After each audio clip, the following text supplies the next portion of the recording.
She tasted dirt and blood, her cheek pressed against the wooden planks of Main Street while a wealthy man's polished boots stopped inches from her face. "You see what happens when a woman forgets her place," he announced to the crowd. 50 people watched. Not one stepped forward. Not one said a word. Elena Moore was about to die in that street, beaten, broken, and completely alone. Her husband was dead. Her home was gone. And the most powerful man in town had decided she belonged in the dirt. But then, hoofbeats. A stranger's voice cut through the silence. "That's enough." What happened next would transform a dying woman into a force that even the richest man in Texas couldn't break. But first, she had to survive the night. This story proves one powerful truth. You are never too broken to rise again. Real strength isn't about never falling. It's about getting back up every single time. Sometimes all it takes is one person who refuses to look away to change everything. If you believe everyone deserves a second chance, hit that like button. Share this with someone who needs to hear it today. And subscribe so you never miss a story that reminds you, survivors don't just survive. They learn how to truly live. The dirt in Elena Moore's mouth tasted like iron and blood. Her cheek was pressed hard against the street, the rough wooden planks digging into her skin. Above her, a man's voice carried on, smooth and certain. He was a man who had never been told no in his life. He wanted the whole town to hear him. "You see what happens," he announced, "when a woman forgets her place?" Elena couldn't see much. Just the wood grain of the boardwalk about 6 inches from her face, and the dark stains spreading out from under her. Every short breath felt like a knife in her ribs. Her left eye was swollen completely shut. Sometime during the beating, she had bitten clear through her lip. Now it throbbed with every beat of her heart. The September sun was relentless, baking the back of her neck. It was a merciless heat that pulled the life right out of you. She'd quit trying to stand up after the third kick. "Anybody got something to say?" The man's expensive leather boots appeared at the edge of her vision. They were polished, even in all this dust. "Anybody here think she deserves better?" Only silence answered him. Not the quiet of an empty street, but the heavy silence of a crowd choosing to see nothing. Elena had been in Stillwater, Texas for 11 months. She had learned fast that silence could be its own kind of weapon. Her husband, Daniel, had been gone for 10 of those months. He had come to Stillwater with big dreams of building a general store and a future for them. But Daniel was a gentleman, and that was a weakness in a hard town like this. 3 weeks after they opened their doors, he confronted the wrong men about money they owed. They beat him in this very street, and in the terrible heat, his injuries festered. He died holding Elena's hand, saying he was sorry for bringing her to such a place. The creditors took the store within a month. Everything they owned was gone. Elena was left with nothing. She tried to find work sewing or cooking, but Stillwater was not a welcoming place for a woman on her own. The good families didn't want a widow around, and the saloon owners wanted things from her she would not give. Men with power, men like Clayton Voss, whose boots were now inches from her face, saw a woman alone as something to be taken. She had told him no. She said no when he trapped her behind the store. She said no when he offered her money for her company. And she said no when he told her she didn't have a choice. When he tried to kiss her, she slapped him. That was 2 hours ago. He left angry, and for a moment she had been foolish enough to hope that was the end of it. But Clayton Voss was not a man who forgave things. He found her an hour later walking back to her room at the boarding house. He had 3 men with him. They all had the same look of casual cruelty on their faces. She tried to run, but they dragged her into the middle of Main Street. Clayton made a public show of it. He shouted lies for everyone to hear, calling her a thief and a loose woman. Then he hit her. The first slap snapped her head to the side. The second was a fist to her stomach that dropped her to her knees. After that, it was just a blur of fists and boots while Clayton preached to the town about her punishment, and the whole town just watched. She could feel them there on the edge of her fading sight. Shopkeepers in their doorways and women holding their children, all of them watching, all of them silent.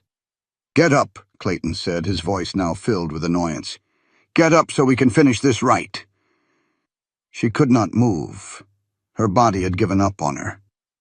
"I said, get up." A boot hit her shoulder, rolling her onto her back.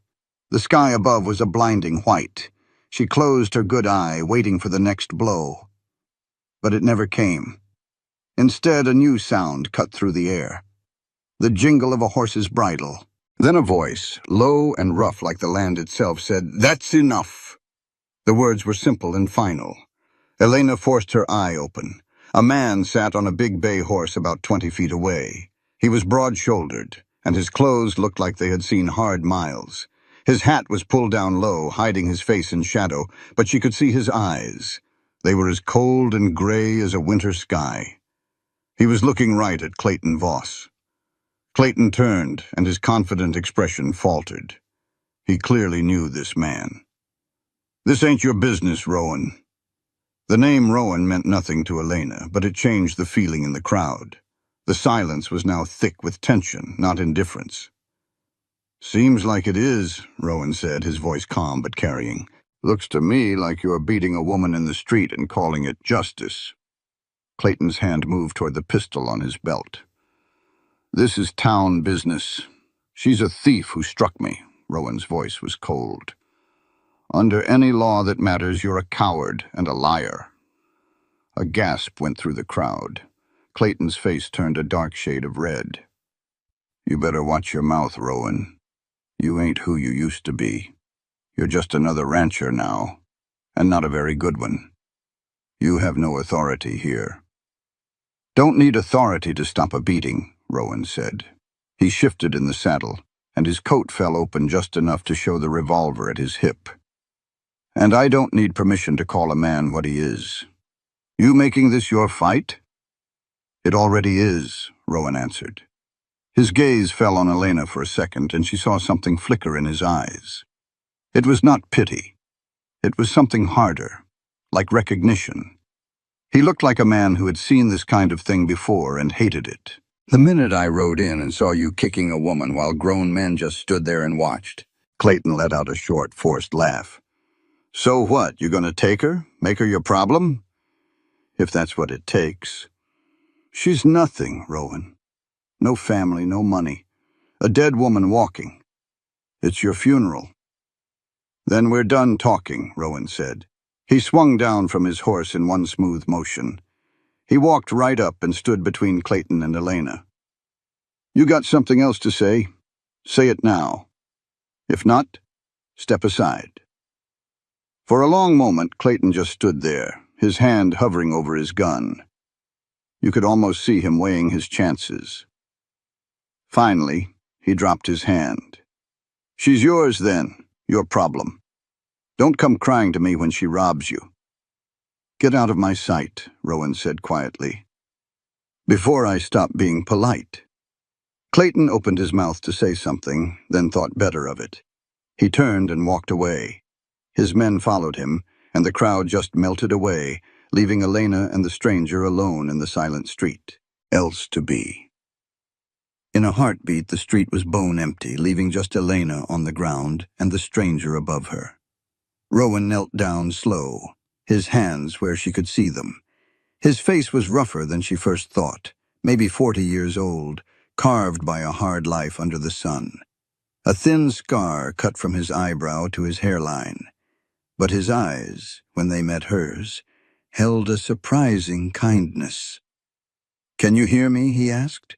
She gave a small nod which sent a fresh wave of pain through her head. "Good." He used his bandana to gently press against the blood on her face. "I am fixin' to get you somewhere safe. Can you stand?" "I do not know," she whispered, her voice a dry rasp. "That is all right." He scooped her up like she was nothing but a feather. "I have got you. You're going to be okay." She wanted to believe the certainty in his voice, but trust was a luxury she had lost long ago. "Why?" she managed to ask as he walked toward his horse. "Why help me?" Rowan looked down, and for a second a deep sadness broke through his tough exterior. Because no one helped someone, he said quietly, and I have paid for it every single day. He set her on his horse, then climbed up behind her, his arm wrapped firm around her waist, holding her steady. She felt safe for the first time in what felt like a lifetime. Where are you taking me? My ranch. It is about an hour from here. You can heal up, and then we will figure things out. I cannot pay you. I did not ask for pay. He nudged the horse forward, careful of her wounds. Just do me a favor, and hold on. Can you do that? She did not answer. Instead, she just leaned back against his warmth and closed her very eyes. She let him carry her away from still water, away from the town that just watched, away from a life that had left her bleeding in the dust. The town vanished behind them as they rode toward the endless brown hills under a hot, white sky. Elena drifted through the ride in a haze of heat and pain. She was vaguely aware of climbing into higher country that smelled of cedar and dry grass. Once she felt a canteen at her lips and drank without opening her eyes. But mostly she just hurt. The pain in her ribs was a sharp reminder of the beating. But worse was the pain of knowing that not a single person had stepped in to help her. If this man had not come along, she would have died in that street, forgotten. Almost there, Rowan's voice rumbled against her back. When they finally stopped, he lifted her down with that same careful strength. She opened her eyes to a simple, sturdy house made of rough timber. Nearby stood a barn and corrals. It was a working ranch that had seen better days. I know it is not much, he said, carrying her inside, but it is solid, and it is safe. The main room was clean but sparse, with plain, well-made furniture. It felt like a place where someone survived but did not truly live. He carried her to a small bedroom and laid her gently on the bed. I need to check on those injuries, he said, lighting a lamp as evening fell. This part might hurt some. It already hurts, she managed to say. I know. He sat beside the bed, his calloused hands surprisingly gentle as he checked her face. His expression was all business. Your cheekbone is likely broken, he said. And your ribs are the real problem. He carefully felt her side, each touch making her flinch. At least 2 broken ribs, he announced. Maybe 3. We will have to wrap them tight. You will need to stay still for a few weeks while they mend. He returned from a cabinet with clean cloth, water, and a bottle of whiskey. We have to get you cleaned up and wrap those ribs, or they will heal wrong. For the next hour, Rowan worked with a practiced efficiency, cleaning and bandaging her wounds. He moved like a man who had done this plenty of times before. When he finished, he covered her with a blanket. You should get some sleep now. Why, she whispered, needing to understand. You do not know me. Rowan was quiet for a long moment. I had a wife and a daughter, he finally said, his voice heavy with old sorrow. We had a small farm back in Kansas. A wealthy man in town wanted our land. He was as mean as a rattlesnake. We told him no. One day he and his boys came to the farm while I was away. When I got back, he paused, his jaw tight. They had burned the house. They had taken my family from me. The whole town knew who did it, but he had money and power. Nobody would speak up. Nobody would help. So he walked free. Tears slid down Elena's cheeks. I hunted him for 3 years, Rowan went on. Found him in Colorado and put an end to it. Then I ran. Came to Texas and built this place, thinking I could leave the past behind. But you cannot outrun what you have lost. He looked right at her then, his eyes full of a hollow pain she understood all too well. When I saw you in that street, with everyone just watching, I saw my wife. I could not be one of the people who just looked away again. I am so sorry, Elena whispered. He stood to leave. I am sorry for what happened to you too. Get some rest. I will be in the next room. Rowan. He paused at the door. Thank you, she said, for not looking away. He gave a single sharp nod and then softly closed the door. Elena lay in the dark, listening to the quiet sounds of the ranch. A horse nickered outside. The wind sighed. In the main room, a chair creaked as Rowan sat down to keep watch. She was too tired for fear and too broken for doubt. For the first time in months, she fell asleep without dreaming of dying alone in the dust. Morning arrived with the smell of coffee. When Elena woke up, every muscle screamed in protest. For a second, she did not know where she was. Then the memory of the beating, the stranger, and the long ride returned. She forced both of her eyes open. Her eye was swollen something fierce when she woke up in a small bedroom. Morning light was coming through some plain old curtains. A glass of water sat on a table next to a clean dress that was not hers. She could see into the main room where Rowan was cooking at the stove, his back to her. The smell of it made her stomach growl something awful. When she tried to sit up, a sharp pain shot through her ribs, and a gasp escaped her lips. Rowan was by her side in a heartbeat. "Easy now," he said, steadying her. "Don't you be moving too fast. Them ribs need time." "I need to use the outhouse," she said, her voice sounding thin and weak. "I'll help you." He took most of her weight, and they made the slow, painful walk out back.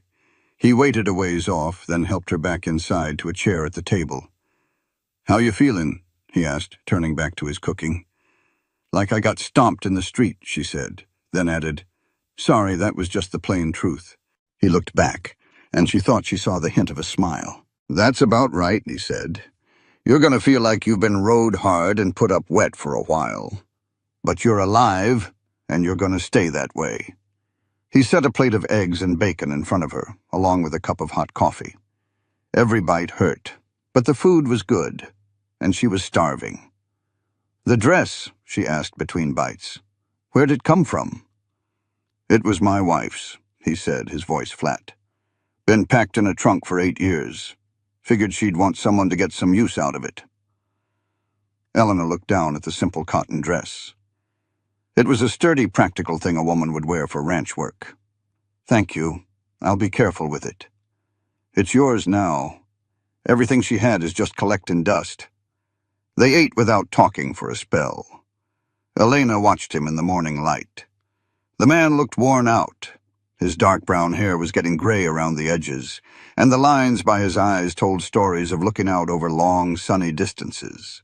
He moved with a purpose, never wasting a single motion. "What happens now?" she finally asked. Rowan put his coffee down. "Well, that's up to you. You can stay here as long as it takes to mend. After that, if you want to leave, I'll stake you some money and supplies. Or you could stay. I could use the help around this place. I'm running cattle mostly by myself." "You'd pay me?" "Room, board, and wages, same as any other ranch hand." Elena looked around the simple cabin, then back at him. "Why would you do all that? You don't know me from Adam." "I know you stood up to Clayton Voss. That takes grit," he said, meeting her gaze. "And I know you didn't deserve what he did to you. That's enough for me. What if he comes looking for me?" "Then he'll have to deal with me," he said, stating it like a fact. "And if he's got any sense, he won't. Clayton's a bully, but he ain't stupid. He knows better than to push me." "Because of Kansas? Because of what you did there?" Rowan's face hardened. "Because I've got nothing left to lose. That makes a man dangerous in ways money can't buy." Elena thought on that. She ought to be scared of this man, a stranger who admitted he'd killed folks before. She should be planning to run the second she could. But looking at him, seeing the sorrow he wore like a heavy coat, she knew one thing for sure. Caleb Rowan wasn't a danger to her. He was a danger for her. And that changed everything.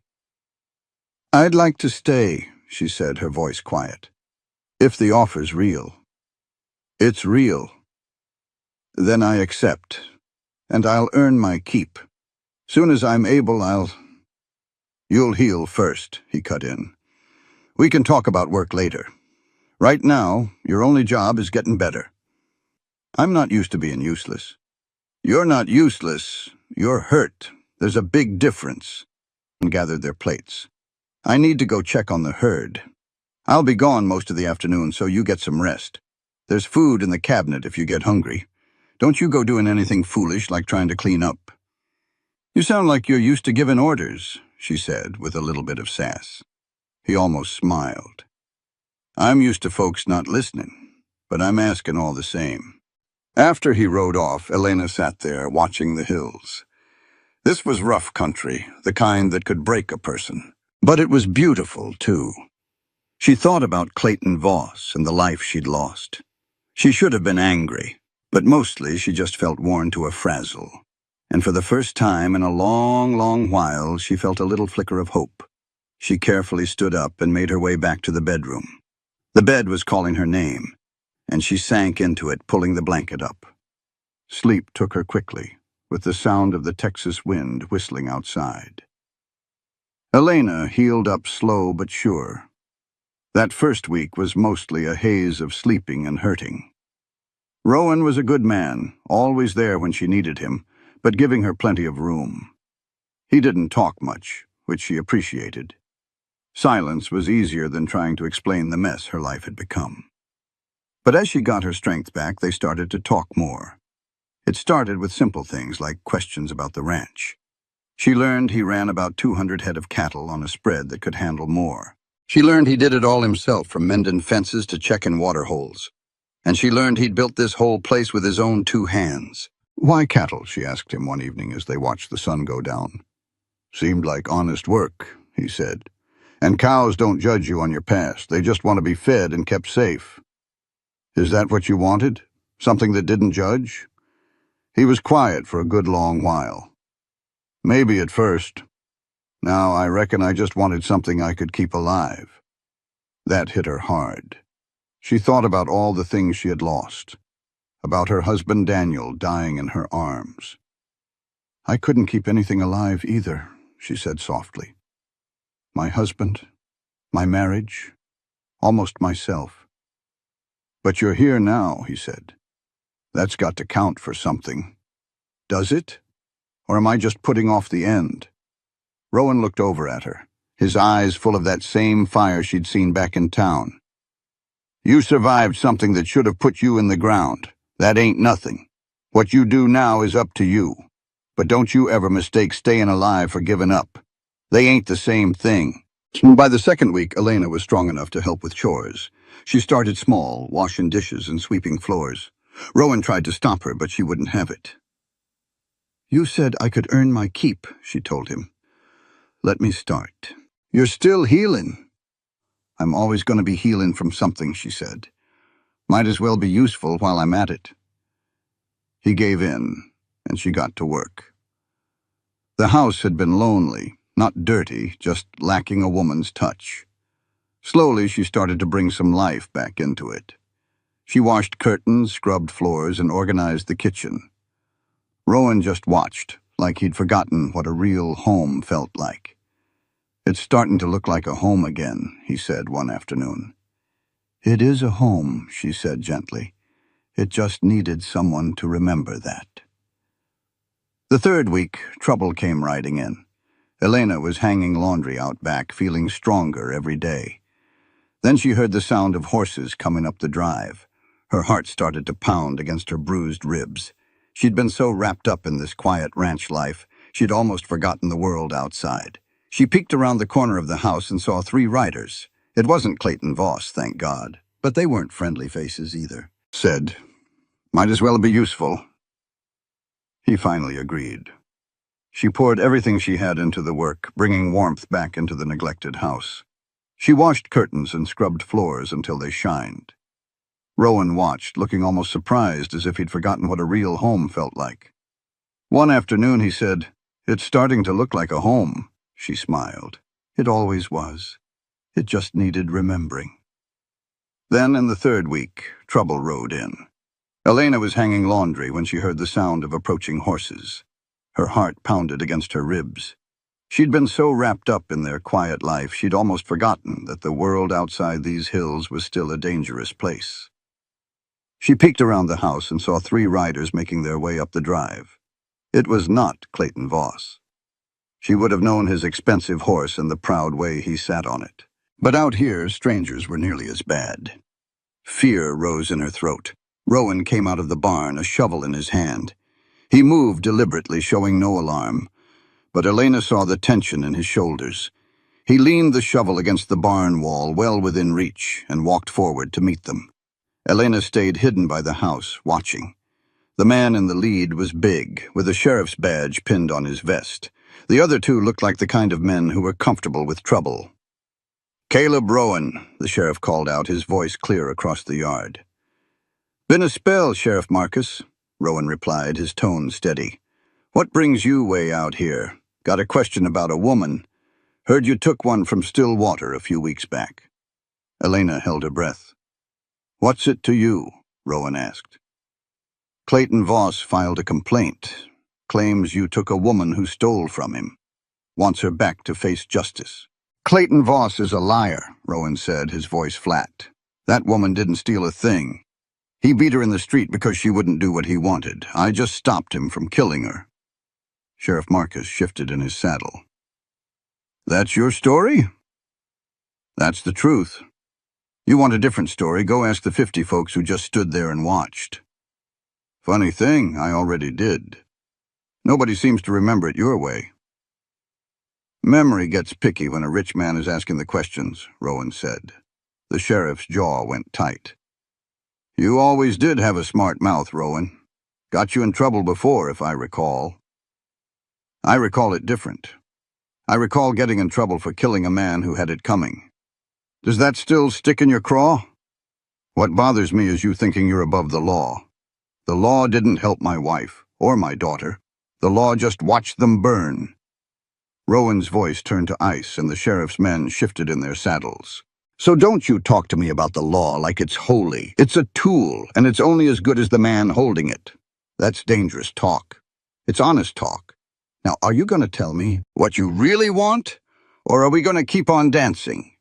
Sheriff Marcus looked past Rowan, right at the house. Elena knew he saw her. She made herself stand tall and meet his eyes. "That her?" he asked. "That's Elena Moore. She works for me now." "Voss says her name is Elena, says she's a thief and a working girl. Voss says a lot of things to cover up the kind of man he is. A man who figures his money gives him the right to hurt people. You prepared to swear to that? In front of God and anybody else who'll listen." Rowan took a step forward and the horses shied back. "But I'll tell you what I'm not prepared to do, Sheriff. I'm not going to let you take her. She stays right here under my protection. Anybody with a problem with that can take it up with me." The threat was as clear as day. Sheriff Marcus looked at Rowan for a long moment, weighing his choices. Finally, he looked straight at Elena. "Ma'am," he called out, "are you staying here because you want to?" Her throat was bone dry, but she found her voice. "Yes, I am." "Is he treating you right?" "Better than anyone in Stillwater ever did." The sheriff gave a slow nod and turned back to Rowan. "Voss ain't gonna like this. I don't much care what Voss likes. He's got friends. He's got money and a mean streak. Neither one of those things impresses me. You're making a powerful enemy, Rowan. Wouldn't be the first time." Rowan's hand was loose, but the idea of his gun hung in the air like smoke. "Are we done here, Sheriff?" Marcus pulled on his reins. "For now, but I'll be back if there's more trouble. You know where to find me." The three men rode off. Elena didn't realize she was shaking until they were gone. Rowan walked back to her. "You all right?" "I brought trouble to you," she said, her voice small. "I'm sorry." "Trouble was already here," he said, looking her straight in the eye. "Question is, can you live with it? Because Voss isn't done with you, and that means he's not done with me." "I could leave, go somewhere he'd never find me." "You could, or you could stay and let me handle him." "Why?" The word was sharper than she meant it to be. "Why would you risk all this for a stranger?" Rowan was quiet for a long moment. "Because you deserve better than to spend your life running." he said softly. And because I'm sick and tired of watching good people get hurt while bad men get their way. That's not a good enough reason to take on a man like Voss. It's the only reason that matters. He started for the barn, then stopped. If you want to leave, Elena, I won't stop you. I'll give you a horse and supplies. But if you stay, we do this as a team. No more saying you're sorry. You're not a burden. You're just someone who got dealt a bad hand. And I aim to help you play a better one if you'll let me. She watched him go, her thoughts spinning. Her gut told her to run. But something else, something that had been growing since that day in still water, told her to stay. It was the hope that she could finally stop running. The hope that she could stand and fight beside someone who cared if she lived or died. That night at the dinner table, she finally spoke. I want to stay, she said. But what happens when Voss comes here with his men? Rowan put his fork down and met her gaze. Then we'll deal with it. That's not an answer. It's the only one I have. I can't promise you'll be safe, Elena. What I can promise is that they'll have to go through me to get to you. And you won't be alone. You're talking about killing. If that's what it comes to, yes. Does that not scare you?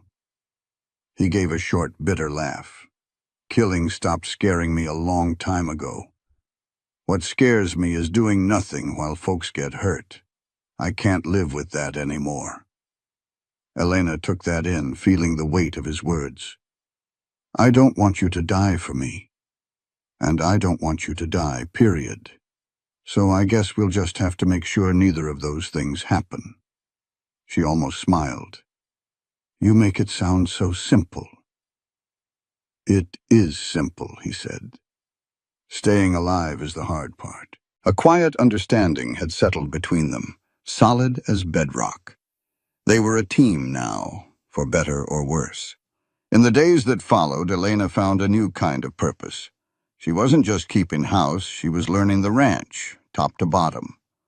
Rowan taught her how to handle a horse without fear, and showed her the lay of the land from the property lines to where the cattle watered. One afternoon, riding the fence, she finally asked, Why are you showing me all this? He just looked at her, plain and simple. Because you ought to know. This is your home now, same as mine. A body should know how to care for their home. You really mean that, don't you? I don't waste words. She watched him sit his horse, natural as a sunrise. Can I ask you something personal? Go on. What was her name? Your wife. Rowan's hands gripped the leather reins tighter, but his gaze held steady. Sarah. Our little girl was Emma. She was 6. Tell me about them, Elena said softly. He was quiet for a long stretch. Sarah was stronger than me where it counted. This hard country never made her hard. Emma, he said, his voice softening, was her spittin' image. Followed me everywhere, full of questions. He paused. I tried my best to answer 'em. And the man who did it? I told you.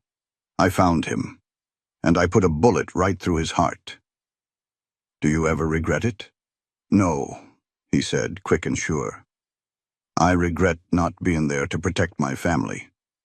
But I don't regret making that man pay. Elena thought of Clayton Voss, of the whole town watching him beat her down. Sometimes, she said, I think about going back to Stillwater and doing the same to him. You think it would help? Rowan asked. Maybe. Or maybe it would just make me like him. Like you. Yes, he admitted quietly. Like me.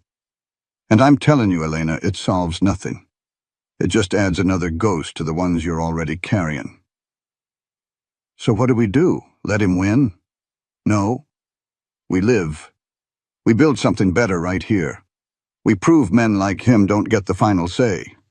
That's the only revenge that matters, Elena. Living well. His words turned over in her mind. A part of her wanted to cling to the anger, but a deeper part knew he was right. A week later, trouble came riding in fast. Elena was in her new garden patch when she heard a horse coming hard. She straightened up, her hand finding the knife she always carried now. A lean, weathered cowboy pulled his horse up short as Rowan stepped out of the house, rifle in hand. "Caleb Rowan?" The man gasped out of breath. "That's me. Name's Tom Fletcher. I worked for the Circle D south of Stillwater. I rode all night." "What's wrong?" Fletcher shot a look at Elena, then back to Rowan. "Clayton Voss bought the ranch 3 days ago. Started firing anyone who wouldn't swear loyalty to him. Before I left, I heard him talking to some hard cases he brought in from New Mexico." "Heard what?" "He's coming for you." "And for her," Fletcher said, nodding at Elena. "Says he's going to make an example out of y'all to show the territory what happens when folks cross him." Rowan's face was a stone mask, but his knuckles went white on the rifle. "When?" "Soon. A few days. He's gathering men." Fletcher met Rowan's gaze. "Sir, I know what Voss is. I couldn't just ride off without warning you. You took a hell of a risk coming here." "Some things are worth it," Fletcher said, then looked at Elena with shame in his eyes. "Ma'am, I was in town that day. I saw what he did. And I did nothing. I'm here to make that right, if you'll have me." Rowan studied him for a long moment. "You know what that means? Voss will come after you too. He's already got me on his list. Might as well be for good reason. Can you shoot?" "Well enough. Take orders?" "Yes, sir." Rowan gave a slow nod. "All right then. Put your horse up and come inside. We've got things to discuss." As Fletcher walked his horse to the barn, Elena stepped closer to Rowan. "How many men you figure he'll bring?" 10, maybe more if he's smart. And there's 3 of us." "Three's better than 2, Rowan said, his eyes scanning the ranch. "And we got the high ground. This place was built to be defended. If we're smart, numbers won't matter as much." "You sound like you've done this before." "More times than I care to remember." He looked her square in the eye. "This is going to be bad, Elena. If you want to leave, now's the time. Fletcher can get you somewhere safe." "No," she said, cutting him off. "I'm staying." Her voice grew stronger. "This is my home. You said so yourself. I'm done running from men like Clayton Voss." A flicker of pride crossed Rowan's face. "Then we'd best get ready." The next 3 days were a blur of work. Fletcher rode the property line looking for weak spots. Elena stockpiled food, water, and ammunition. They moved anything that could burn and filled barrels with water. Rowan took Elena out back and taught her to handle a rifle. Her shoulder was bruised and her hands shook at first, but she gritted her teeth and kept at it. The weapon started to feel like a part of her arm. "You're a natural," Fletcher told her, watching her put 3 shots close together. "Most folks flinch. You don't." "I learned not to flinch a long time ago," she answered quietly. At night, they sat around the kitchen table making plans. "They'll try to pin us down, surround us," Rowan said, sketching a map. "If they do that, we're finished." "So we don't let them," Fletcher said. "We hit them on the approach." "That's risky," Rowan countered. "Everything about this is risky," Elena spoke up. "But sitting here like ducks in a pond seems worse." Rowan nodded. "Agreed. But we need to know when they're coming." "I'll ride out tomorrow," Fletcher offered. "Scout the trail. Do it. And be careful." The next morning, as Fletcher rode into the dawn, Rowan came to stand beside Elena. "Are you scared?" she asked. "Yes," he said without hesitation. "Fear keeps you alive, long as you control it." "I think about your little girl," she said.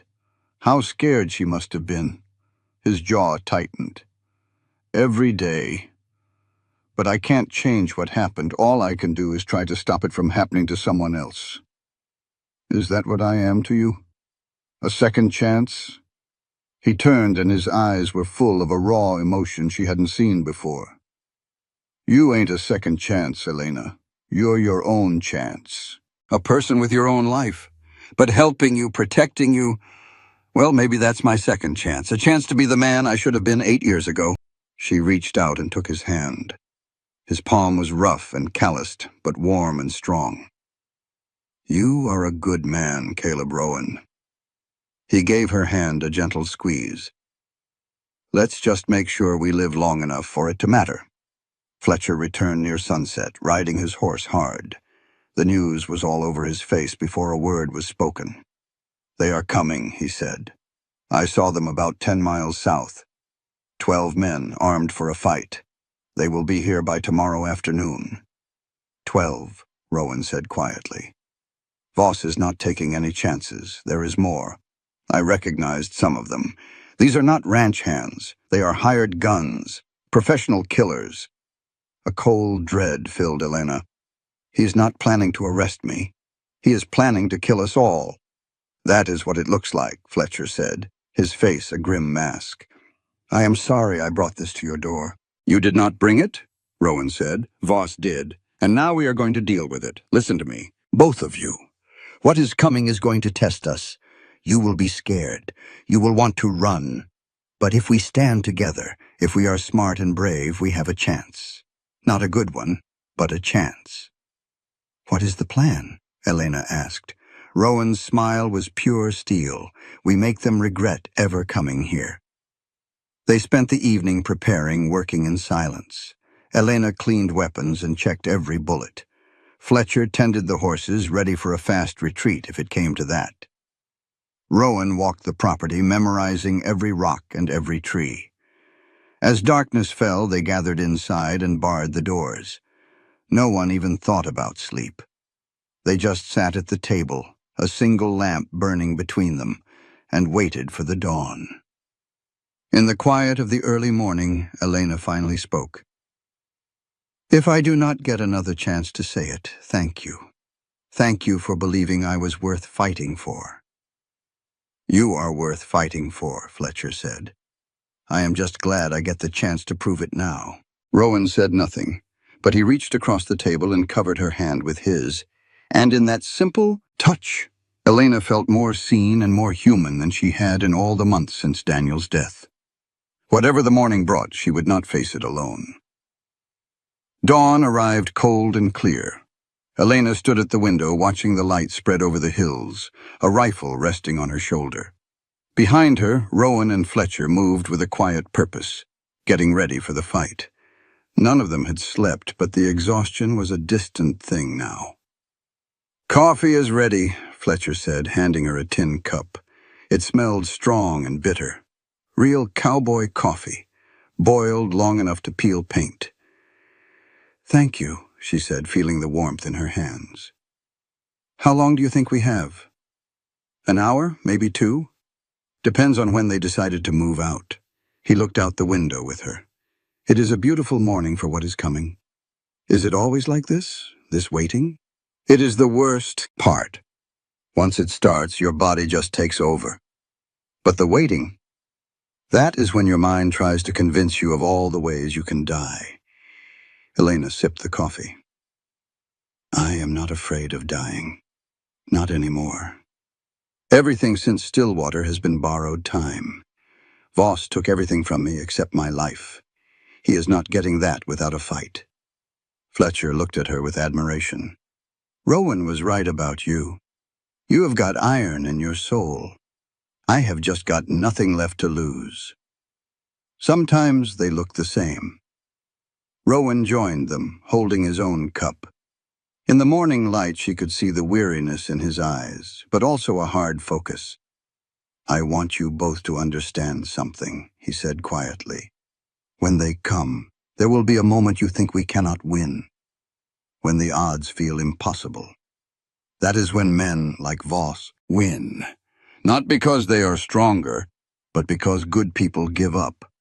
He looked at each of them. I need you to promise me you will not give up no matter what. I promise, Elena said without hesitation. Same here, Fletcher added. We are in this to the very end. Good. Rowan put down his cup. Then let us make sure that end is not today. They took their positions as the sun climbed. Fletcher went to the barn loft with a rifle, giving him a clear view of the approach. Elena was stationed at the front window of the house where the stone walls offered protection. Rowan took his spot on the porch behind a water trough he had reinforced with wood. "Remember what I taught you," he told Elena. "Breathe steady, aim for the center, and if they break through, you run out the back. You ride for the federal marshal in Austin and you tell him everything. I am not leaving you. You will if I tell you to. That is the deal, Elena." She wanted to argue, but the look in his eyes told her he meant it. "All right, but it will not come to that." "No," he agreed. "It will not." He gave her shoulder one firm squeeze, then moved to his position. And then they waited. The riders appeared just after 9, a dark line moving against the brown hills. Elena counted them. 12, just as Fletcher had said. They rode in a loose formation, confident men who did not expect a real fight. Clayton Voss was out front. Even from far off, you could tell it was him by the fine horse he rode and the way he sat on it like a king. The sight of him sent a hot bolt of rage through Elena. "Steady," Rowan called from the porch. "Do not let him see he gets under your skin." Elena took a deep breath. She found the calm center he had taught her. The anger was still there, but now she was in control of it. The riders stopped about 100 yards out. Voss dismounted and walked forward alone. He stopped at what he figured was a safe distance. "Caleb Rowan, I know you can hear me." Rowan stood up slowly, using the water trough as cover. "I hear you. Then you know why I am here. Send out the woman, and this can end peacefully." "You are right about that," Rowan called back. "You turn around and ride out of here, and we can all go on living." Voss laughed, a sound that carried across the open space. "You always did have a sense of humor. But you are not in a position to be making demands. I have 12 men. What do you have? Those are not winning odds. Depends on what you call winning.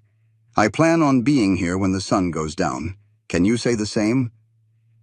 "My patience has limits." Voss's voice turned hard. "The woman is a criminal. She assaulted me, and she stole from me. I have every right to take her back. You have every right to go to hell," Rowan shot back. "Elena Moore stays right here. Anyone who tries to take her will answer to me." Big words from a man hiding behind stone walls. Not hiding, Voss, waiting. There is a difference. Voss was quiet for a moment, likely recalculating. "You really want to die for a woman you barely know? For a woman who is nothing to you? She is more than nothing. She is someone who deserves better than what you did. And I am done standing by while men like you hurt people just because you can." Noble. Stupid, but noble. Voss turned and walked back to his men. "Last chance, Rowan. Send her out, or we are coming in to get her. Come on ahead." Rowan's voice was hard and clear. "But you had better bring more men." Voss got on his horse and waved his men forward. They spread out, forming a wide circle around the ranch. They were professionals, just as Fletcher had warned. "Here we go," Rowan said quietly. "Remember, controlled fire. Make every single shot count." The first bullet kicked up dirt 20 feet short of the house. They were testing, trying to draw our fire. Fletcher answered from the barn. One of the riders cried out and grabbed his shoulder, wheeling his horse away. First blood. "That's close enough, you hear?" Fletcher's voice boomed. Right then, all hell broke loose. Voss's men answered with a storm of gunfire. Bullets smacked into the stone house and splintered the barn's old wood. The racket was something fierce, a constant crackle of angry lead. Elena dropped below the window, her heart pounding like a drum. She'd heard gunfire in the war, sure, but it was never pointed square at her. This was personal, a terrifying wall of sound meant to end her right then and there. Rowan's voice cut through the noise, calm and steady. "Elena, pick a target. Make every shot count." She took a breath and brought the rifle up, looking down the long barrel at the men spread out below. One fellow was using his horse for cover, inching closer to the house. Elena aimed just ahead of him like Rowan taught her and pulled the trigger. Rifle kicked hard. The man's horse bucked and he tumbled off. He scrambled behind a water trough so she couldn't tell if he was hit. No time to wonder, though. Another one was riding toward the barn. She tracked him, fired, and missed. She adjusted her aim and fired again. This time her bullet found his leg. He went down hard and his horse bolted. "Good shot," Rowan called out. He fired twice, quick as a snake, and another of Voss's men just dropped. The attack got hotter. Voss's men had their bearings now and were pouring lead right where they were hidden. Elena saw two men making a run for the barn, staying out of Fletcher's line of sight. "Fletcher!" she hollered. "Two coming up on your left!" His rifle cracked twice. One man fell for good. The other slumped against the barn wall where Fletcher couldn't see him. "Got one tucked in close," Fletcher yelled back. "Can't get a clean shot." Rowan cursed under his breath, trying to find a new angle. But the second he moved, bullets tore into the wood right beside him. The man at the barn pulled a bottle from his coat, a rag sticking out of the top. Elena's blood ran cold. They were fixing to burn them out. She didn't even think. She just stood, aimed, and fired all in one motion. The bottle shattered in the man's hand. He screamed as the kerosene splashed all over him, dropping to the ground and rolling around in the dirt. "Fine shot, Elena," Rowan said, his voice tight. But they were still in a bad spot. The 8 or 9 men left had found good cover and were laying down a steady fire. They had all the time in the world. They could just wait 'em out. "We can't just sit here," Fletcher called from the barn. "They'll wear us plumb out." Rowan knew he was right. Elena could see him doing the grim math in his head. "All right," he said. "Time for Plan B." "What's Plan B?" Elena asked. "We make 'em think they're winning," he explained. "They'd go quiet, make it seem like they were hurt or saving ammunition. Let Voss's crew get cocky and move in closer, then hit 'em hard when they were out in the open." "That's a tall risk," Fletcher said. "If they rush us all at once, we're done for." "Either way, we're done for if we don't do something," Rowan replied. "On my word, we all stop shooting, no matter what." The silence that followed was heavy and strange. For a long minute, nothing happened. Then Elena heard Voss shouting orders. She heard boots crunching on the gravel outside. She hugged the wall next to the window, rifle at the ready, and said a little prayer. Voss's men crept forward at first, but when no shots came, they got bolder. Elena saw them clear as day through the window. 4 heading for the house, 3 for the barn, all spread out and exposed. "Now!" Rowan roared. All 3 of them opened up at the same time. At that range, it was a slaughter. 2 men coming toward the house dropped right away. A third took a bullet to the chest and stumbled back. The last one dove for cover, but Rowan's second shot found him first. Fletcher did the same damage over at the barn. 2 men went down, and a third turned tail and ran. But their victory was cut short. The fella Elena had shot earlier, the one behind the water trough, had snuck around back. He busted through the rear door of the house, pistol already raised. Time just seemed to stop. Elena saw him plain as day, saw that pistol coming up to aim. She knew the rifle wasn't coming around in time. In that cold, clear moment, she was sure her life was over. Then Rowan was on him, a blur of motion too fast for a man his size. He slammed the gunman sideways into the wall. The pistol roared, deafening them both as the shot went wild into the ceiling. They fell in a heap of pure violence. The gunman was quick, but Rowan fought like a cornered animal protecting his own. His hands found the man's throat and he squeezed, his face a hard mask of fury. The man clawed and kicked, his face turning a dark purple before he finally went limp.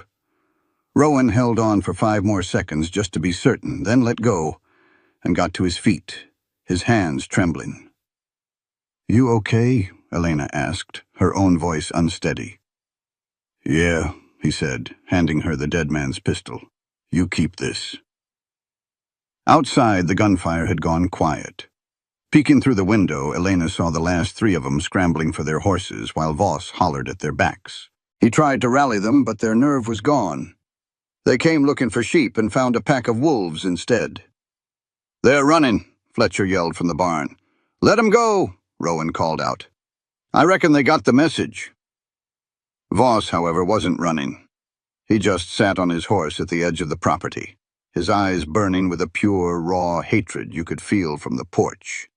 "This ain't over, Rowan," he screamed. "You hear me?" "It's over for today," Rowan yelled back. "And if you had any sense, it'd be over for good. Next time, you ain't leaving." Voss yanked his horse around and galloped off, disappearing after his men. In minutes, there was nothing left but 6 bodies in the yard, and a heavy silence. Elena's knees gave out and she collapsed to the floor, the pistol falling from her hand. The fight was gone from her, leaving her feeling hollowed out and shaky. Rowan knelt beside her. "Look at me," he said gently. "You did real good. Kept a cool head and made your shots count. You should be proud." "I killed men," she whispered, the words barely there. "You defended your home," he said. "That's not killing, Elena. That's surviving. Will it always feel like this? Like my stomach's inside out?" His face softened. "Most likely. That's what keeps you human. Worry when it stops bothering you." Fletcher walked in then, rifle in hand and grinning despite a bloody sleeve. "We did it. By God, we did it." "We won the first round," Rowan corrected him, his jaw tight. "And he meant what he said. This ain't over." "So what's the plan?" Fletcher asked. Rowan stood up, his mind made up.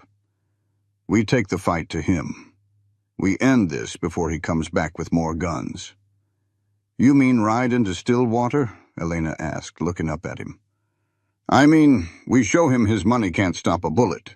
He thinks he's untouchable, but fear only works till someone calls your bluff." "That's a suicide run," Fletcher stated plainly. "The whole town's scared of him."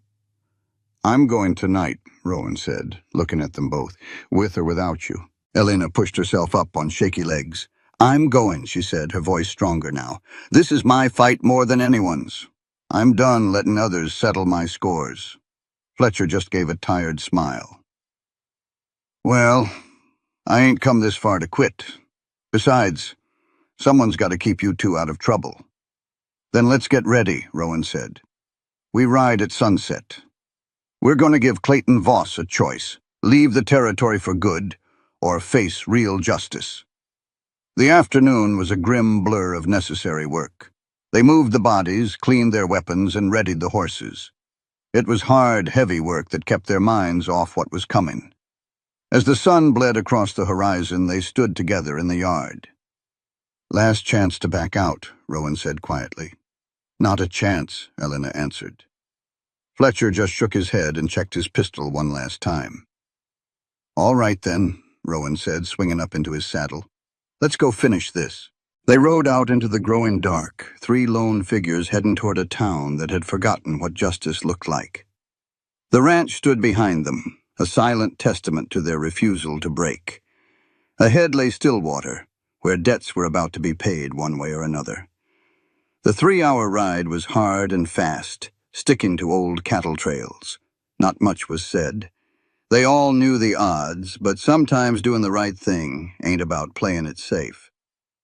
When they finally saw the lights of Stillwater nestled in the valley, the town looked almost peaceful. But Elena knew better. She knew that behind those warm lights was a sickness, the kind that grows when good folks choose to stay quiet. "Voss'll be at his saloon," Rowan said, gazing down at the town. "The Lucky Diamond." "That's the one," Elena confirmed. 2 stories on the corner of Main and 3rd. He runs his business from the rooms upstairs. Fletcher shifted in his saddle. "So we just ride in shooting?" "Nope," Rowan said. "We ride in talking. Give him one chance to walk away. I want the people of Stillwater to see we tried to do this without bloodshed." His eyes were like flint in the moonlight. "When this is done, there won't be no question who was in the right." They rode down into the nearly empty streets and tied their horses a couple doors down from the saloon. They walked up on foot. Through the big windows, Elena could see men drinking and playing cards. And at a corner table sat Clayton Voss, surrounded by the few men who'd survived the ranch. He spotted them the second they pushed through the doors. The whole room went deathly quiet. Voss's face cycled through shock, then rage. then something colder. He rose slowly, his hand dangling near his gun. His 3 men spread out, ready for a fight.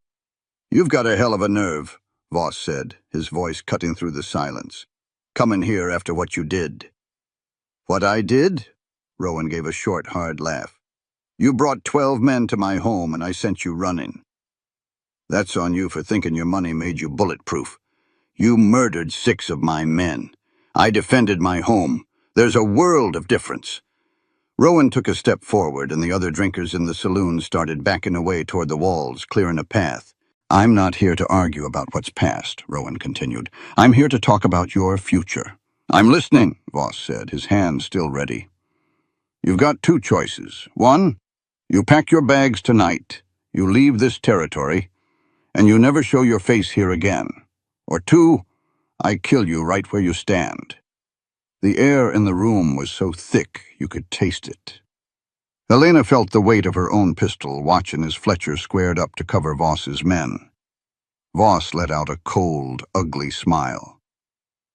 "You really think you can walk into my town, threaten me in my own place, and live to tell about it? You've lost your mind, Rowan." "Your town?" Rowan motioned to the silent crowd. "These people ain't yours. This town ain't yours. You just scared them into thinking so. And that ends tonight." "Big talk for a man who's outnumbered," Voss sneered. "Am I?" Rowan raised his voice, speaking to the whole room now. "How many of y'all really want this man here? How many of you figure this town is better off with him in charge, instead of worse?" The room stayed quiet as a tomb. But Elena saw shame flicker in the eyes of the men lined up along the walls. They knew the truth, even if they were too scared to say it. "That's what I figured," Rowan went on. "Y'all are scared, and I get that. Fear's a powerful thing. But you can choose to let this man run your lives, or you can choose to make a stand right here." "They won't lift a finger for you," Voss said, his voice full of confidence. "They know what I do to folks who cross me." "Like Daniel Moore," Elena's voice cut through the silence. She took a step forward, her hand near her pistol. "Like my husband. He asked you for money you owed him, and you had him beaten so bad he died. Is that what happens?" Voss's eyes turned to slits. "Your husband was a weakling. He started a fight he couldn't finish. He asked for what was his." Elena's voice rose, hot with all the anger she'd held back for months. "And you murdered him for it. You tried to do the same to me, and you'll do it to anyone who won't get on their knees for you." "Watch your mouth, woman. You're in no place to be making threats. I'm in the perfect place. I'm the one you tried to break who's still standing right here. What are you going to do, beat me again? You did your worst, and I'm still drawing breath." She looked from man to man, meeting the same eyes that watched her get beaten in the street. "Every one of you knows what he is. You all know the things he's done, and you all just turned your heads because it was easier than doing what was right." An old fella by the bar shuffled his feet. "Ma'am, you don't know how things are around here." "Oh, I know exactly how they are. I know that evil only wins when good people do nothing." She fixed her gaze back on Voss. "But it's your problem now. He'll keep taking from all of you until there's nothing left of this town but dust and fear." "Enough," Voss finally snapped, his calm mask cracking apart. "You want to die that bad? I'll be happy to help you along." He reached for his gun. Rowan was quicker. His pistol was out and aimed at Voss's heart in the blink of an eye. "Don't!" Voss froze, his hand hovering over his gun. His men had drawn their weapons too, but Fletcher had them covered with his rifle. The air went still, a heartbeat away from a bloodbath. "You won't shoot," Voss said, but his voice wavered just a little. "Not in cold blood, not with all these people watching." "You're right," Rowan said. "I won't shoot you in cold blood. But you pull that gun, and I'll put you down like a rabid dog. That ain't murder. That's settling a debt. There's no justice here. There's only power. Then let me show you what real power looks like." The saloon doors swung open. Sheriff Marcus walked in, flanked by two deputies. Elena's heart sank. If the law was on Voss's payroll, it was all over. But Marcus just stood there, looking bone-tired. When he spoke, his voice was heavy with regret. "That's enough. Everyone, put your weapons down." "Sheriff," Voss said, relief washing over his face. "Thank heavens, these folks broke in here and threatened my life." "I know what they did, Clayton. And I know what you did," Marcus said, his eyes locked on Voss. "I know you sent those men to Rowan's ranch. I know you've been choking this town with fear for way too long. And I know I should have put a stop to you years ago." "You can't be serious. I pay your salary." "I work for the good people of this town," the sheriff said, his hand moving toward his own gun. "And I'm done turning a blind eye while you run this place into the ground." Voss's face turned a deep shade of red. "You old fool. You think you can cross me? I own you. I own this whole blessed town." "You don't own people, Clayton. That's a lesson you never learned." Marcus looked over at Rowan. "I can't let you kill him, but I can arrest him and take him to Austin. Let a real court sort him out. Is that good enough for you?" Rowan thought on it for a long moment, his gun still steady on Voss. He was weighing the satisfaction of revenge against the hope of real justice. Finally, he slowly lowered his pistol. "That's good enough, as long as he answers for everything he's done." "He will. I give you my word," Marcus said, motioning to his deputies. "Take him." "You're all making a terrible mistake," Voss snarled as the deputies came for him.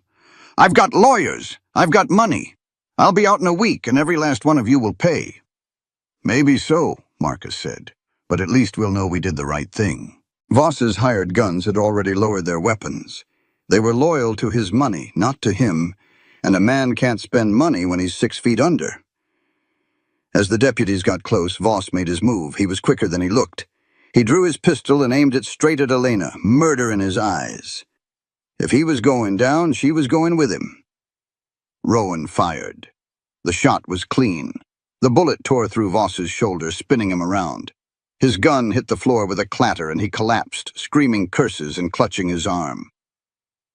"He drew on her," Rowan said in a calm voice as he holstered his weapon. "Everyone here saw it." "We surely did," Marcus confirmed. "Clear-cut case of self-defense." He looked down at Voss, who was writhing on the dirty floorboards. "Get him to the dock, then lock him in a cell. We're doing this by the book this time." As the deputies hauled Voss away, his eyes met Elena's one last time.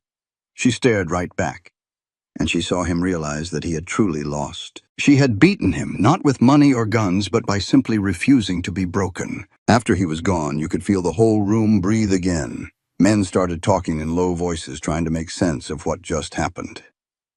Sheriff Marcus walked over to them, the shame clear on his face.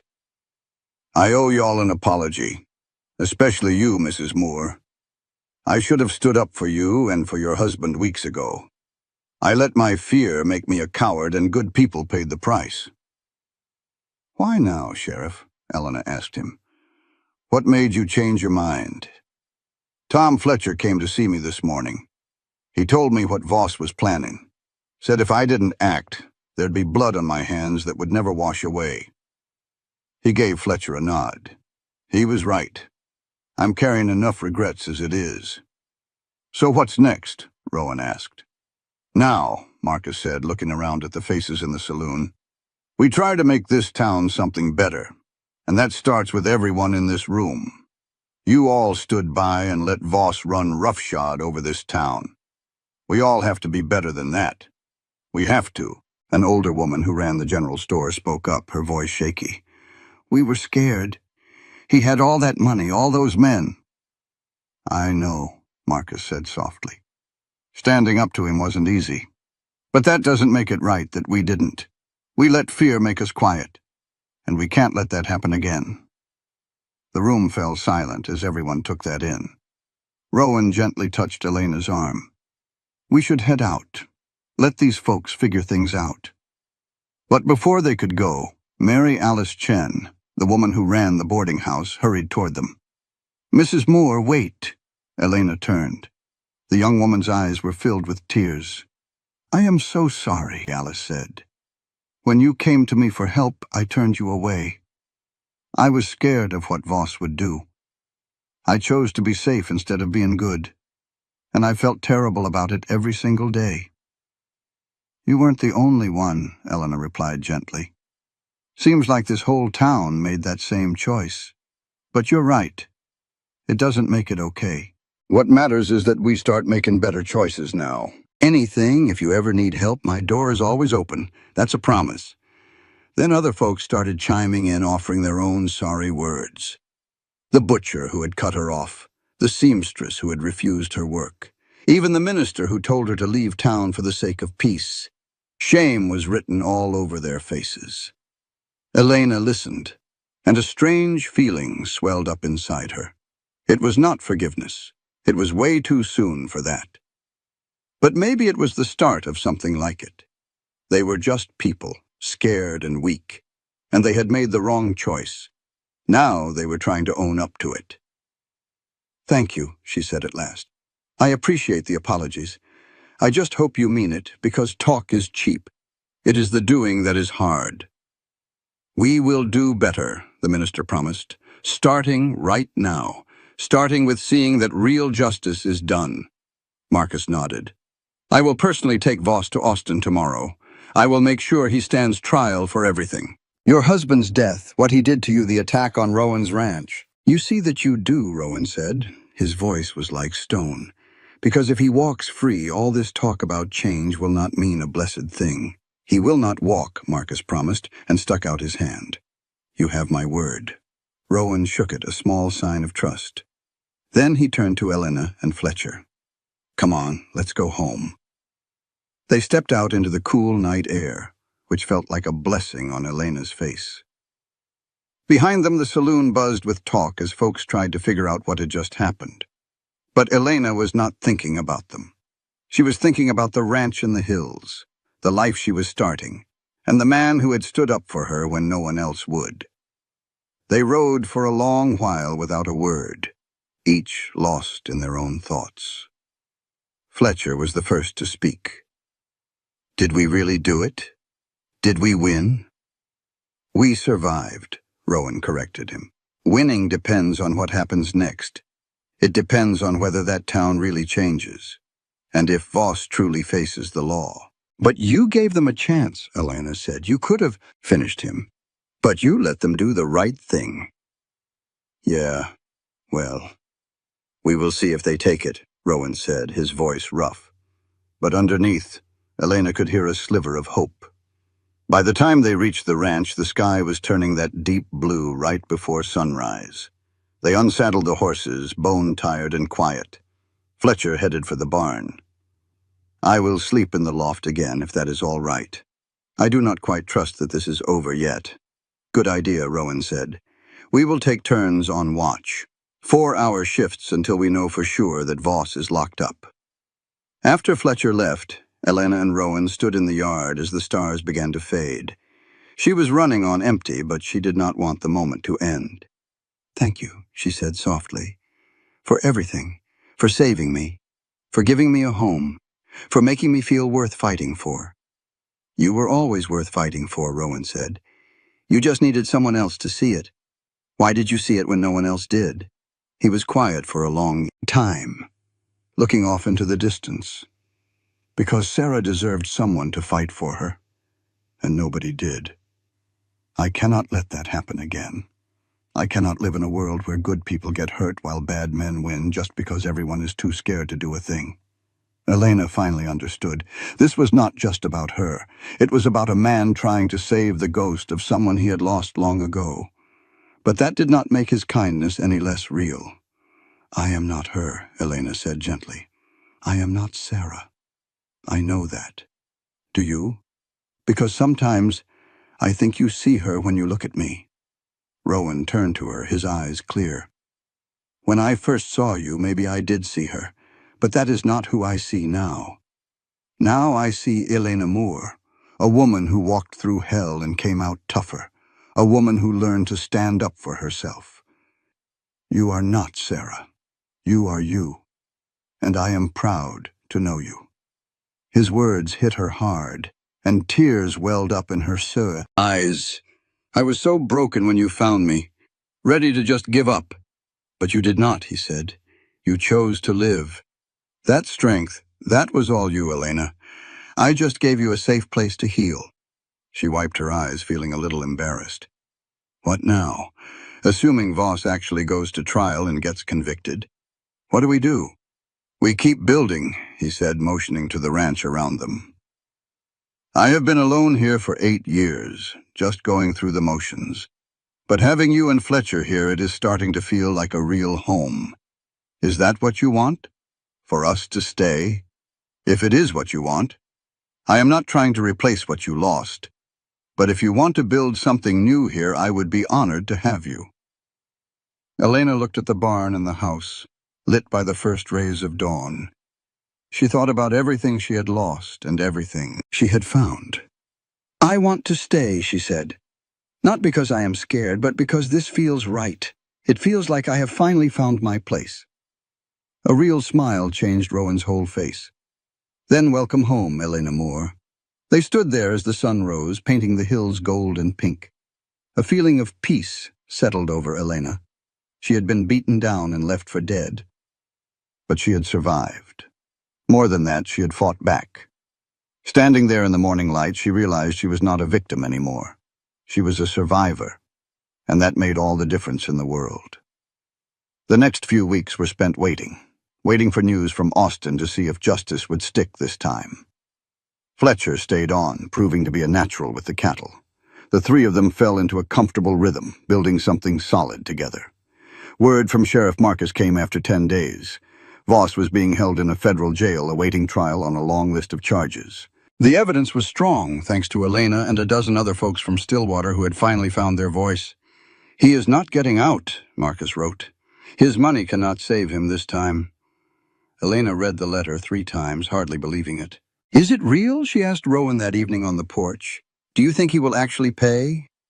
I think we have done all we can, he said. The rest is up to the law. How do you feel? I do not know. Part of me wants to feel happy, but mostly I just feel tired. Like I have been carrying something heavy for so long I've forgotten how it feels to put it down. Give it time, he said. Healing does not happen overnight. She knew he was right. The scars inside and out would take time to fade, but she also knew she was going to be all right. Maybe not today and maybe not tomorrow, but one day she would be whole again, and stronger for all of it. That night she dreamed of Daniel, but instead of seeing him weak and dying, she saw him as he was when they first met, young and full of hope. He smiled at her. You are going to be all right, he said. You are going to build a good life. I am so proud of you, Elena. She woke up with tears on her face, but her heart was at peace. That evening, she and Rowan sat on his porch, watching the sun dip below the hills. Do you think he'll really pay for it all? She asked. I reckon we've done all we can do, he said, looking at her. The rest is up to the law. How are you feeling about it? I don't know, she admitted. Part of me should be happy, but mostly I just feel worn out. Like I've been carrying something heavy for so long, I forgot how it feels to not have the weight. Give it some time. Healing doesn't happen overnight. She knew he was right. The scars from Voss, inside and out, would take a long while to fade. But she also knew she was going to be okay. Not today, and maybe not tomorrow. But one day, she would be whole again, and stronger for what she had endured. That night she dreamed of Daniel. He was young and smiling, the way he was when they first met. His voice was soft when he spoke. You're going to be just fine, he said. You're going to build a good life. I am so proud of you, Elena. She woke up with tears on her cheeks, but her heart was finally at peace. 6 weeks after that terrible day, a rider came up the road. He was carrying a big official envelope with the court's seal on it. Elena was in her garden, hands full of dirt from planting winter greens, when she saw him. Her heart gave a hard thump against her ribs. This was it. Rowan came out from the barn just as the courier got off his horse, and Fletcher walked down from the north pasture. They all stood there together while Seal read the letter, his face like stone. "Well?" Elena finally asked, unable to take the quiet no more. Rowan looked up, and his eyes were fierce and pleased. "Guilty," he said, "on every last charge. 20 years in the territorial prison with no chance of getting out early.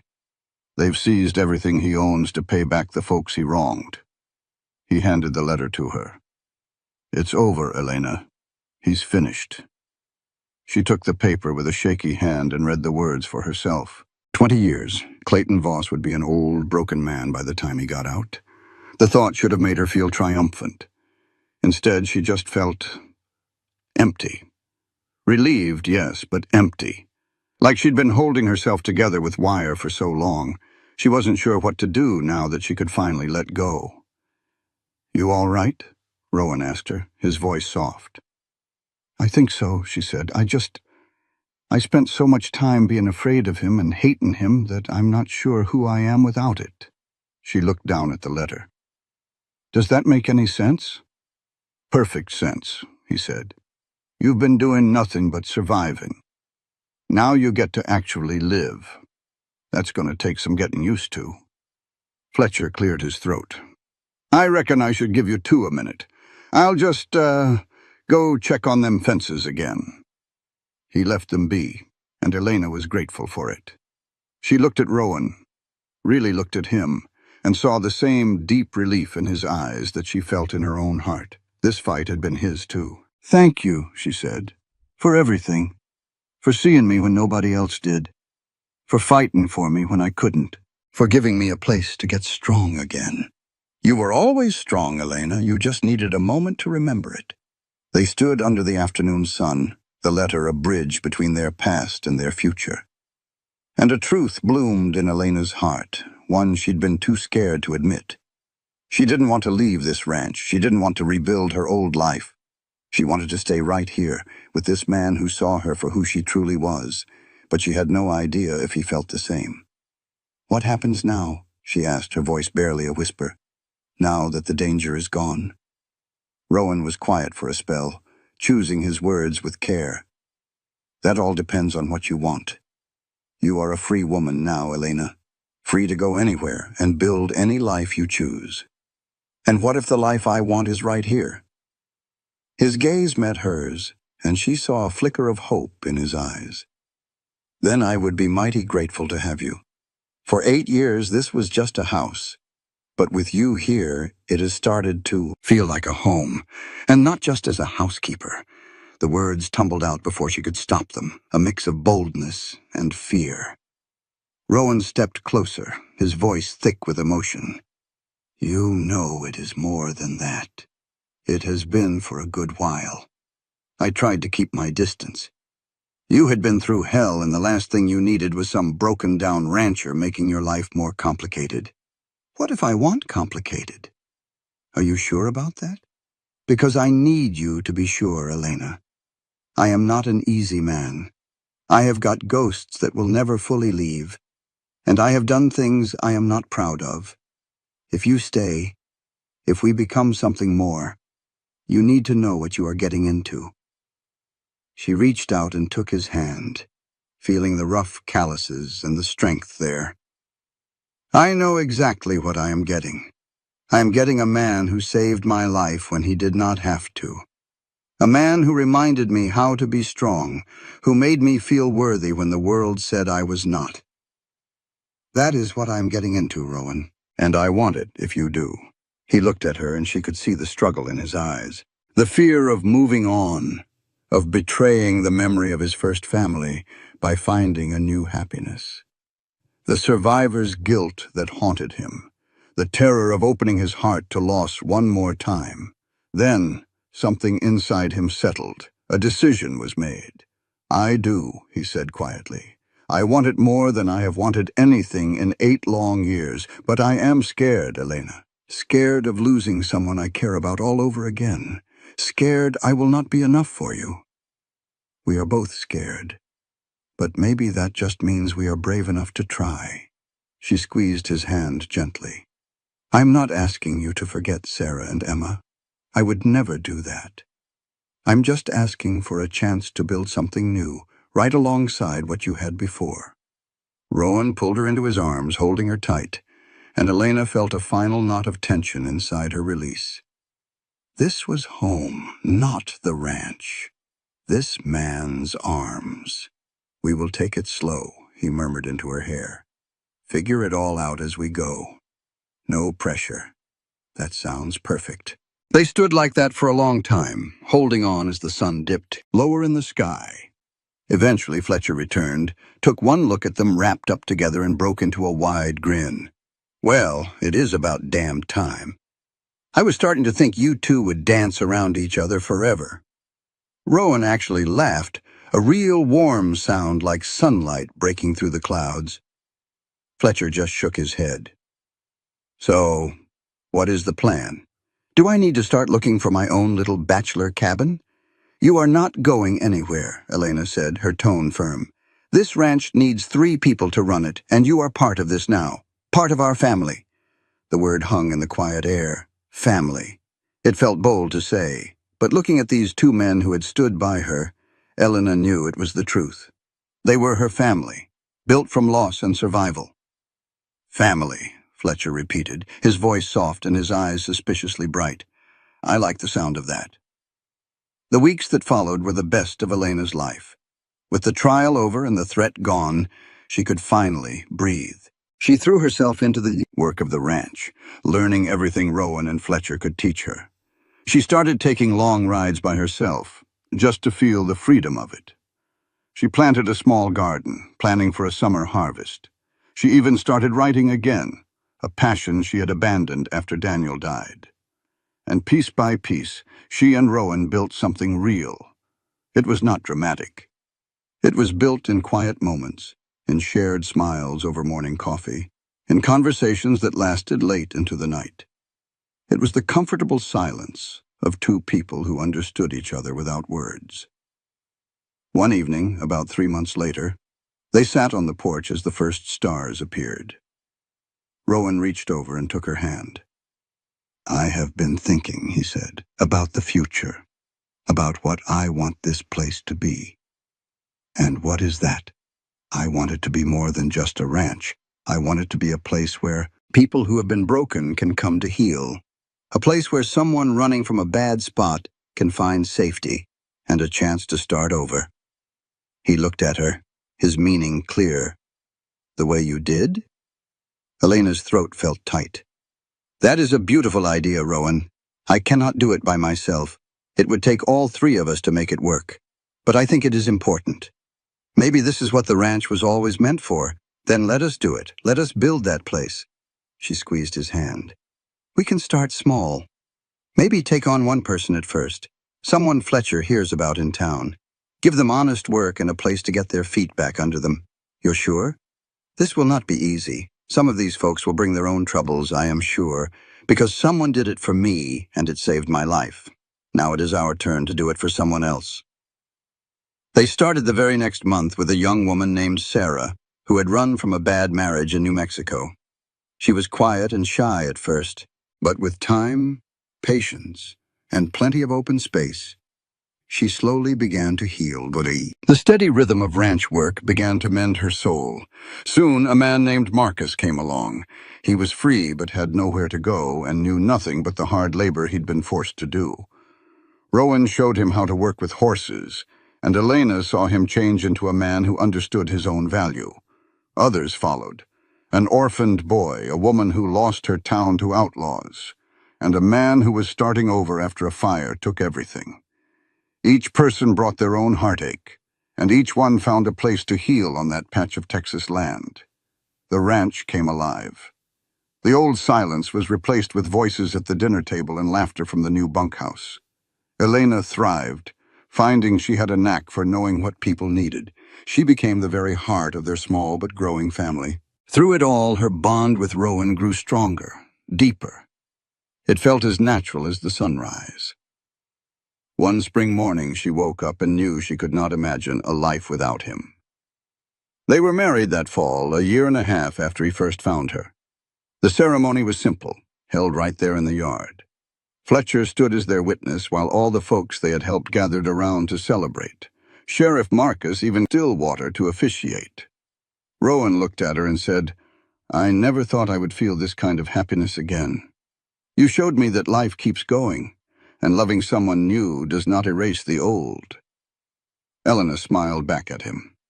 "And you taught me I was worth saving. You showed me that strength is not about never falling, but about getting back up every single time." They kissed, and the little crowd cheered. And what a cheer it was! For the first time since that terrible day in Stillwater, Elena felt pure joy. The years that followed were good ones. Their ranch prospered, becoming known far and wide as a place where broken people could become whole again. Some folks stayed for good, becoming part of the family. Others healed up and moved on, carrying with them a newfound strength. Elena never forgot the woman she once was, lying in the dirt and waiting to die. But she used that memory as fuel, making sure no one else would ever have to feel so alone.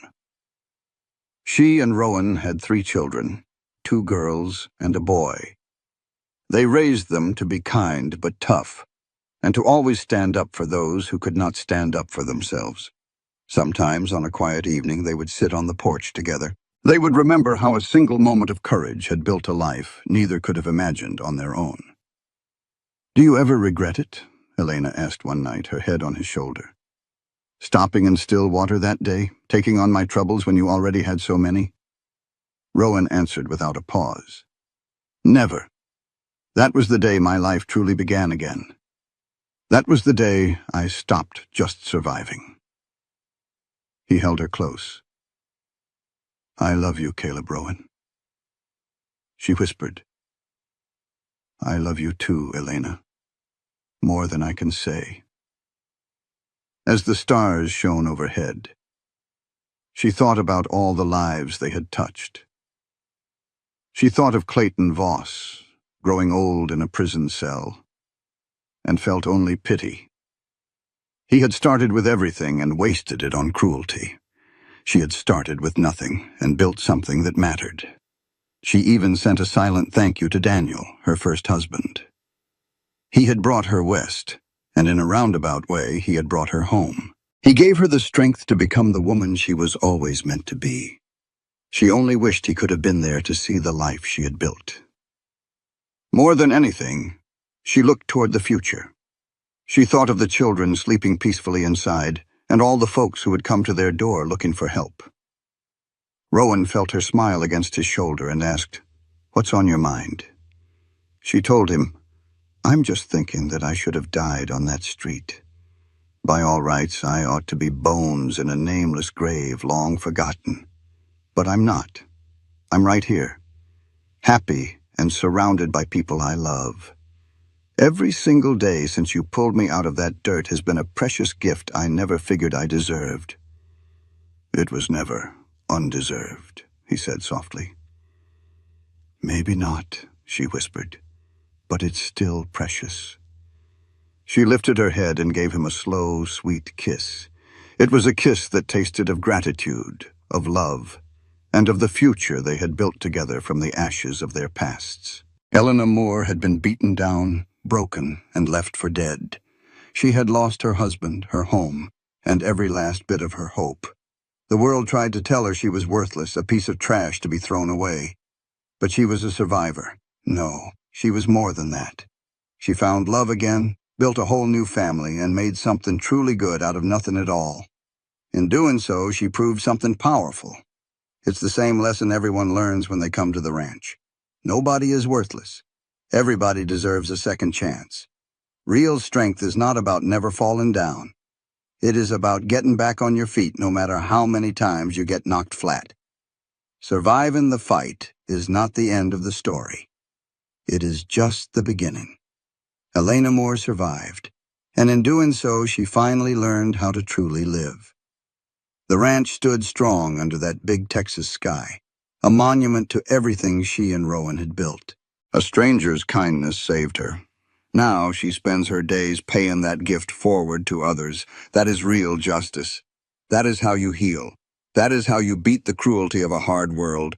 You do not win by becoming hard yourself. You win by choosing every single day to stay soft where it matters most.